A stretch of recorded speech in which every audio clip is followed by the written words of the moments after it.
All right, we're here for the 1907 show again. If you don't know what the 1907 reference is, check our description. It explains it. And so we just talked about Liverpool. We're going to have now this video about Chelsea, talking about the last match, the season, how it's going, and what to expect for the rest of the season. Might get a little more wild here because, we had to be serious about Liverpool. Serious guy, serious contender. Chelsea, youngest team in history, youngest Premier League team in history, average age of the players, the starters, I think it is now, I saw. So I don't think people really recognize that enough. I mean, everyone knows they're young, but this is extremely like. But the thing is, yeah, I don't know. We will get Yeah, I into it mean, later. this could literally be the youngest team to not win anything. That's amazing. I'm I going to would, joke this I, entire cast I now. would stomp on your toes right now. I wanted to stomp on your toes in front of me, but I'm like, he's not sitting there. That's a Levi Colwell style. Colwell is sort of a perfect case, perfect example of, someone he's just across the board. A lot of our players are just a little too young sometimes. They Yeah, don't know how to handle certain situations. They lose their head a little bit. Colwell does it a bit. Um, he's horrible very line. mature. I mean, he's like 20 or something. He's so mature for his age in some regards, and he's amazing that he's this developed and ready for everything. But you just see it here and there. I I I know Maresca said he sees this team as being serious, champions, title contenders, or winners, champions in coming years. That whether it's with him or without him, he said the talent on this team, the youth, the way they're developing together, rapidly improving together. I have that feeling. So we'll get back to that. But let's talk about the last game, the Arsenal game. Completely, ridiculous that you got to play Arsenal without Saliba and Odegaard and without Gabriel for part of the match, and we had all of them. And one of the biggest surprises to me in the game was Odegaard just plugged right back in like he hadn't been missing Yeah, for yeah. a long ass time. Like I don't know how long, but I was like, dude, I was expecting you to be rusty, to like, throw No, some bad passes, to not have your timing right, something to go wrong with. And he was perfect. it's like And it's his people team. describe him as the orchestrator, the conductor. Yeah, I was like, wow, this guy is really the real deal. yeah, it's his team. You can really see it, Yeah, and yeah, they yeah. looked lost without him No, offensively. yeah, that's a good way of putting it, I think, because it's not like they were bad. It was just with him, everything all of a sudden is clicking in gear and smooth again. So I'm pretty proud, happy that we kept it to 1-1. Of course, we felt like we could have won and should have won. The biggest miss was the early Gusto header, where it was like, how did he miss the goal on that header? Like, it was ridiculous. And he hasn't scored yet for Chelsea. He's obviously a defender, but he moves up in a very high role, attacking role. He's not just pivoting into the mid. He's like moving up a lot in this system right lately. Um, and he wants to score so bad. He takes crazy shots sometimes. I'm just like, maybe you're just not that guy. like I don't Yeah, know if I sort of feel like Maresca's trying to push him too much into a position he's not made for, or hmm. he's just a little overeager. Against He's super young, dude. Yeah, I mean, like super young. So he should have scored that header. But aside from that, we did pretty well. Um, I saw a great analysis. Palmer, people are talking about Palmer goes missing. He doesn't go missing. He scored a hat trick against Manchester United last year, 2 game winning goals. He scored against like most of the top teams. I think it was. He's he scored a key goal in the Euro final. The guy shows up, but what's been happening is two things. One, he's being closed down rapidly by the top teams. The less good teams can't do it. The top teams, they close him down with not one guy but two or three guys. One guy for sure, like marking him like a band-aid, Yeah, and it makes it hard. He just doesn't have so you have to find where's the space, and he doesn't even have time. He's like, he doesn't have time to do what he would do often. He had a little bit of time at the beginning of the match, he got a shot off rapidly, a little to the left, it would have been a goal. Yep. Raya, even where it was, Raya came up with a great save. So he had like a few moments. I heard a great analysis, match of the day analysis, where the guys were like they figured out after about 8 minutes what to do with how to handle Palmer and what to do with him, like Yeah. where to get their positioning right with all their guys, so that there was always a triangle around him, Yep. and that's what the top teams are doing. So Yeah. then you've got to have other guys step up and shine. And we sort of had that a bit. Neto, I talked a lot of crap about him before. I still feel like he's not playing with that Liverpool kind of smoothness that I talk about. That he's too he and Madueke.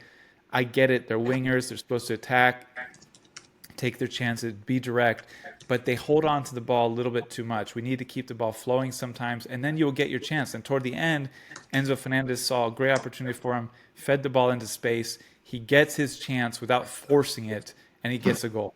Like that's how it should be done.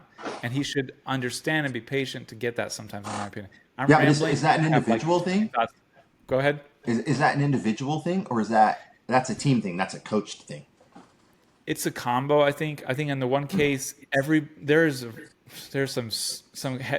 the case of Liverpool, Arsenal, you know who your starters are, and there's competition. There's great players behind, but there's not like a desperation. I feel like, and in Chelsea, there's a kind of desperation for a handful of players to say, "I should be the guy. I should be the starter." And you've got about five. You got Nkunku, who's maybe looking for a transfer in the summer because he's not getting enough time. He's our top scorer, but that's because he bagged a bunch of goals in the Conference League. He barely Yeah. gets any minutes in the Premier League, which seems like it's not fair. But you just have too much talent up there with too many guys who feel like they should be the starter. And so I think Neto, Madueke, and Kunku, they they they force a little bit too much to try to show that they should be the starter, and Yeah. it disrupts the game. And I think it's partially an individual problem, partially a coaching problem, but it's not really easy to say what the coach should do because he wants them to compete for the position. He wants them to do their best. Maybe there are times when he should be like, that should be a pass there. And I don't know if that's happening behind the scenes. Like, Yeah. I know he gives a lot of detailed feedback to every player. So I know there were things he worked on with Nani where he really helped Nani to improve, to broaden his game, although it's not been visible lately. And and you have to hope that that's going on where he's like, okay, I want you to be direct, I want you to attack, but in this case, like you should have passed that ball. So I don't know if that's happening, but I feel like it might not be, and I want it, and it should be. But this is my biggest problem with us. We're too jagged. We have too many hitches because of players trying to prove themselves instead of just playing the system. And again, this is something that comes with time, comes with chemistry, and I'm confident we're going in the right direction. But and I think tying Arsenal with their full squad.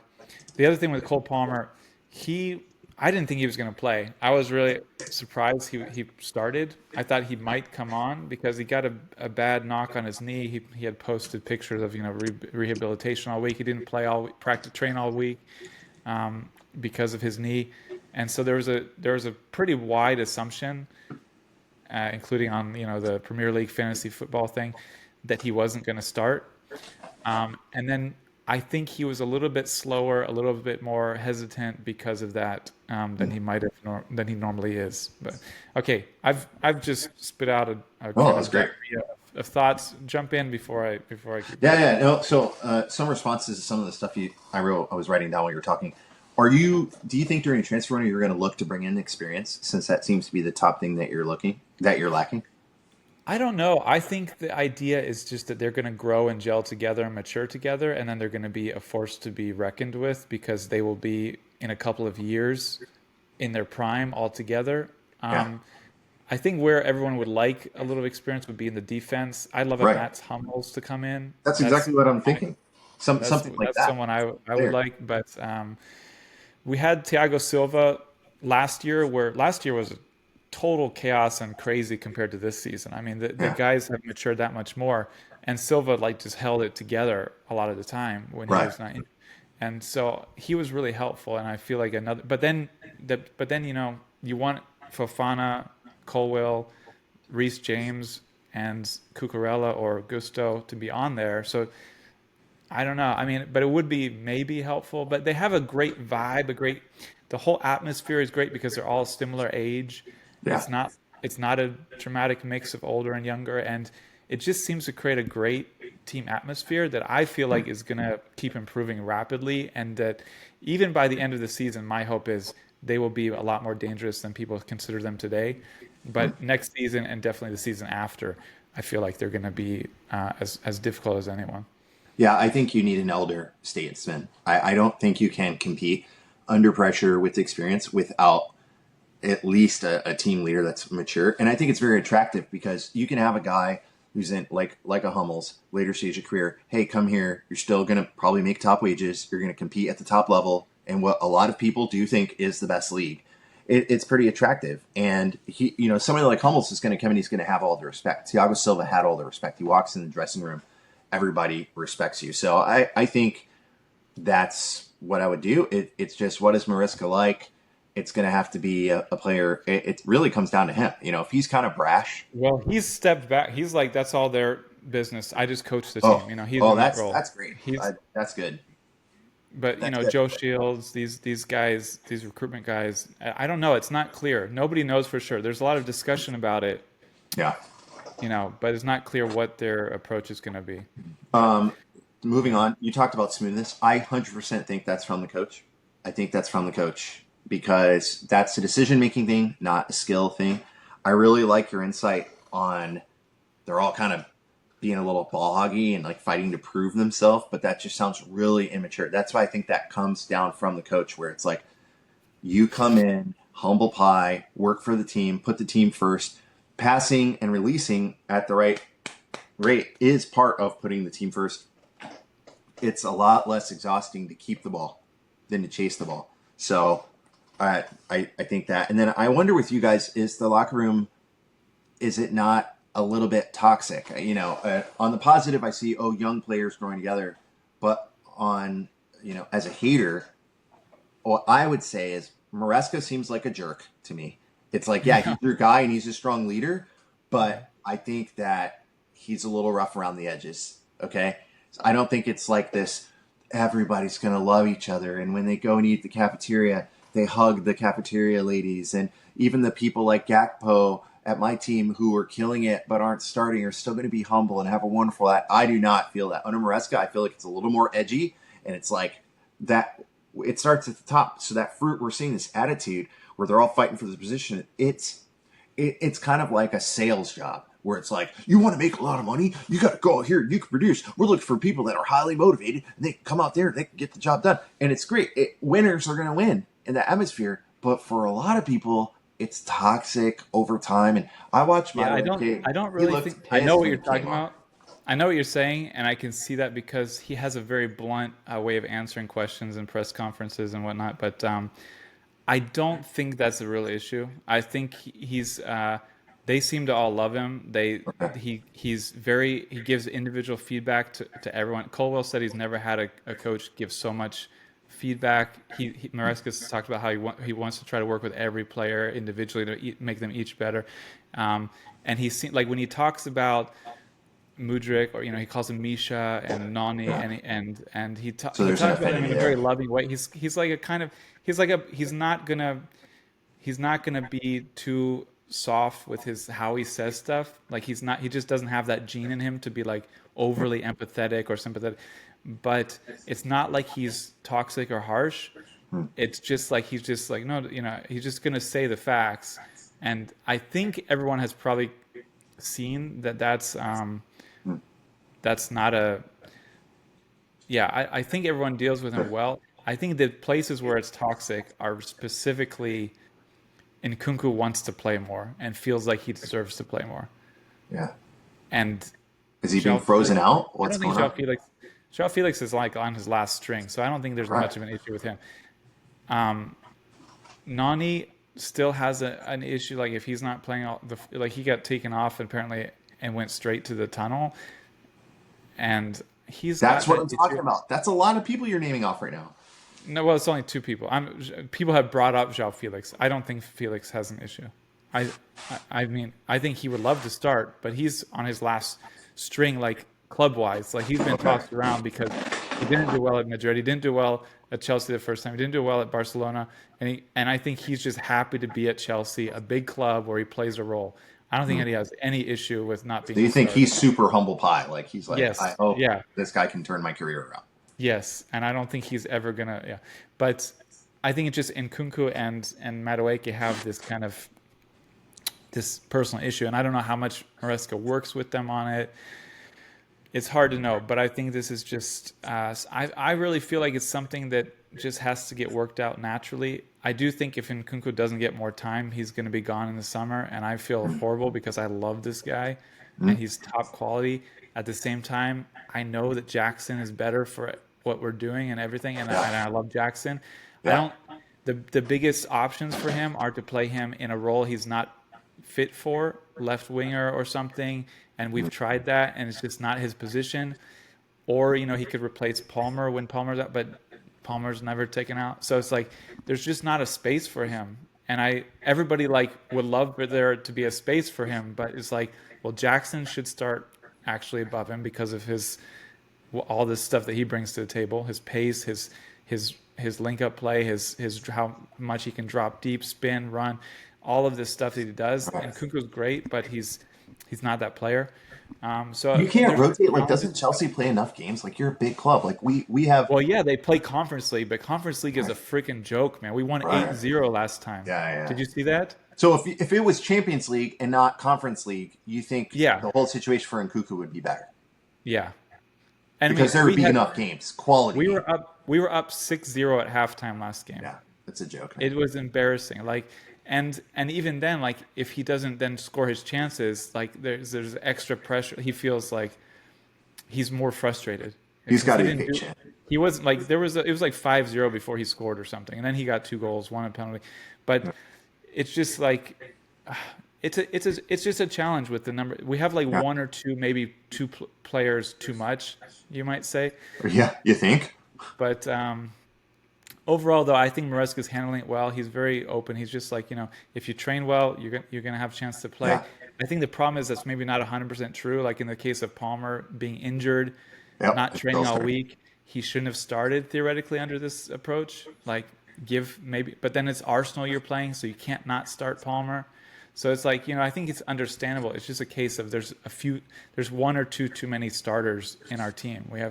So I think that is the biggest challenge, but I think it will get worked out. I I don't think really, you'd have to be brave to play without Palmer. But I'm telling you what, I think Palmer should have been on the bench. yeah, If you play and you're able to hurt them without Palmer, it sends a really good message to the opposition and sends a good message to your own team. Because this is something I think Liverpool does under Slot, and we did it under Klopp too. He wasn't overly reliant on people. He would rotate. And our most famous game ever, probably where we beat Barca 4-0, and it was like if we conceded even one goal, then we weren't going through. So we had to get a clean sheet, and we had to score 4 goals, which is insane. Salah and Firmino were injured. So I think that's a big thing of big teams is it's a team thing, and like you learn how to play as a team. You're not overly reliant on individuals so much. Now, I'm not, if your Rodri's gone the whole season, that's going to hurt. Van Dijk gone, that's going to hurt. But they can't be over reliant on Palmer.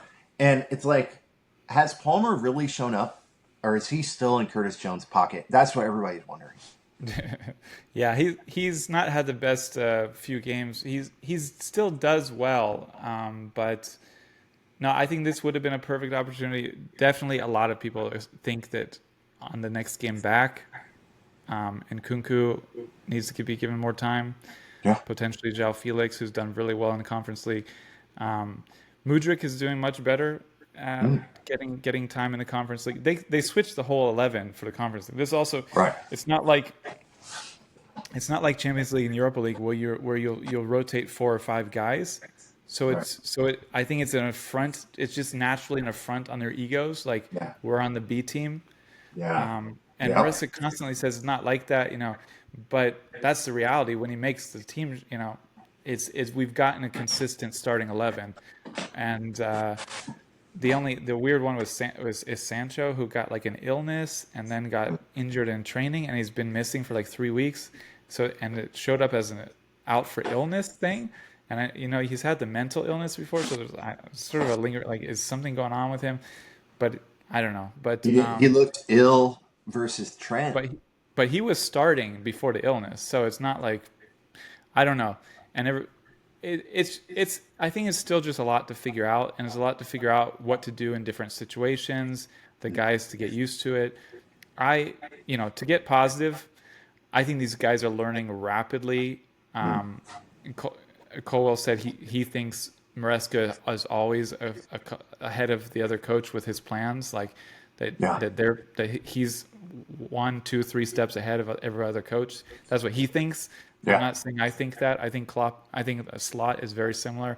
Arteta is very similar, but it's clear that they're not that the level of detail that they're getting, the individual detail, the team strategy, the tactics, the mid-game changes are at a very high level. So I think it all starts clicking more and more. I I think we're going to finish the season stronger than I think we're going to finish the season very strong. We finished last season very strong. Just maybe to end, similar to our Liverpool discussion, I don't think Poch is given enough credit. A lot of people are like, "Oh, Maresca came in and everything is amazing now, and he's just turned his team around." We didn't lose to anyone outside of the top three for like 10 months. We Yeah.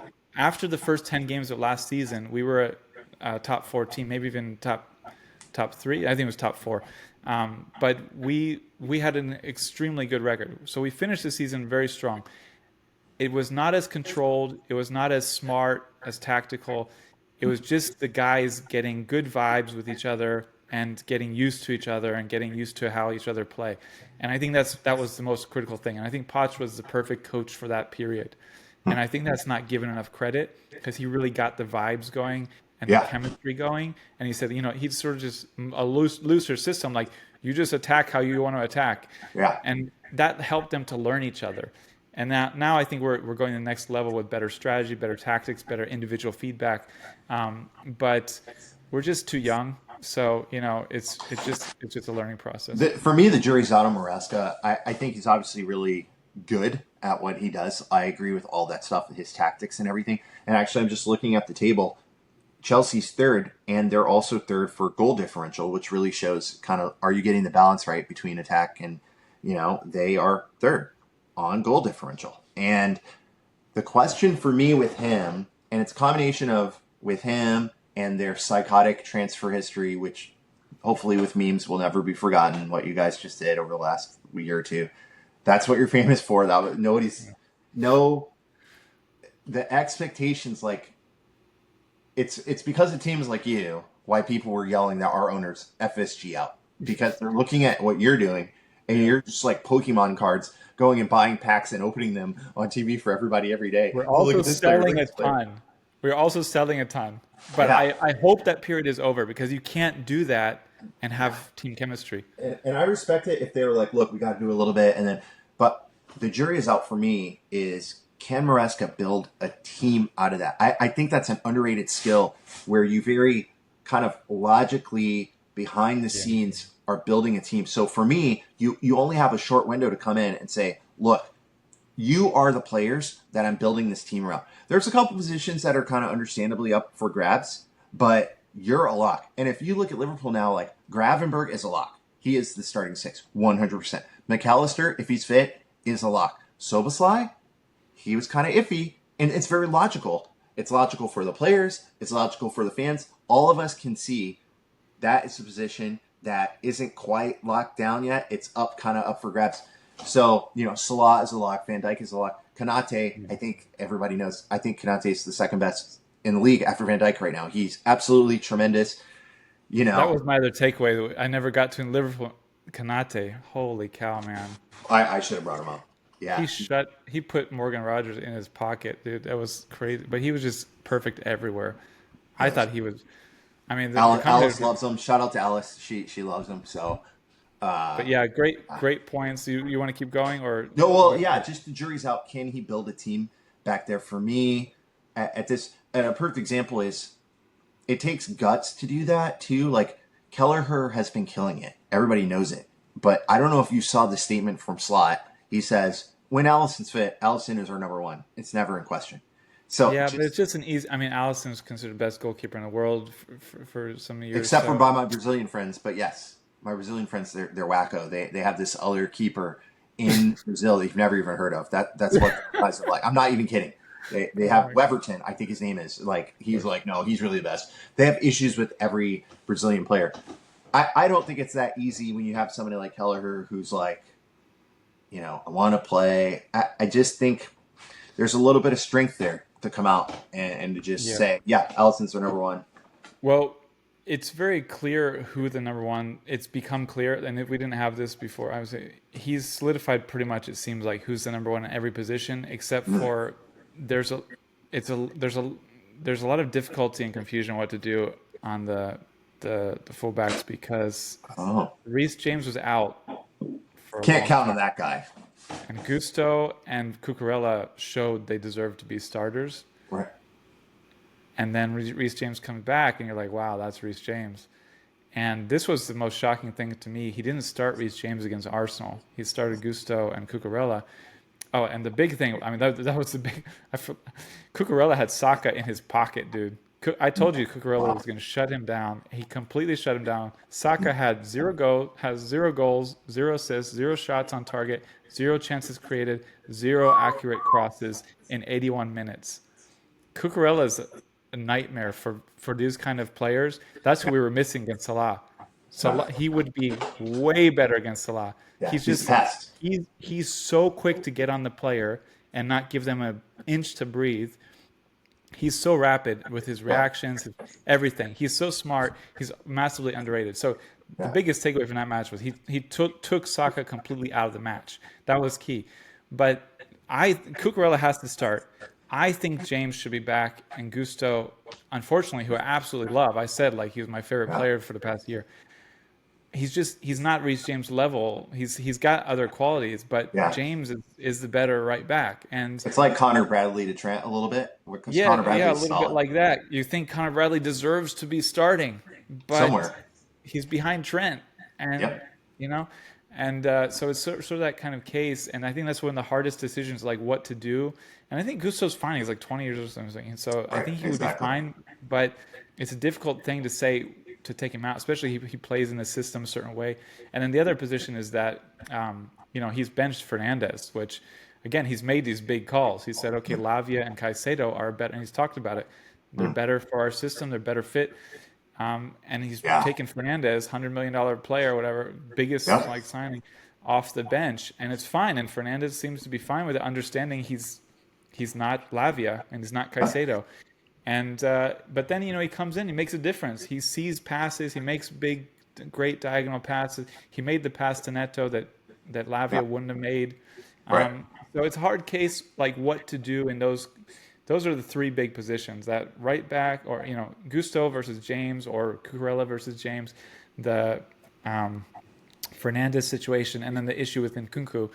And again, it's just like maybe we just have a couple players too many who should be starters. And if you're at the top of the league, winning the Champions League, Real Madrid, Manchester City, you can do that because everyone understands you're competing Yeah. for the biggest titles.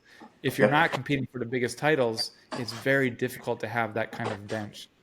Yeah. I think you're in the mix now. You're tied. Holy cow! Four-way tie.